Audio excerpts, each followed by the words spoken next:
Alright guys, a quick one.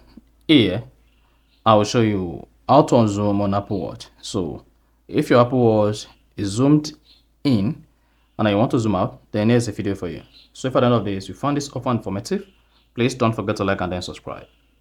All you need to do to unzoom on Apple Watch is use your 3 fingers and double tap on the Apple Watch screen. 3 fingers, double tap on the Apple Watch screen.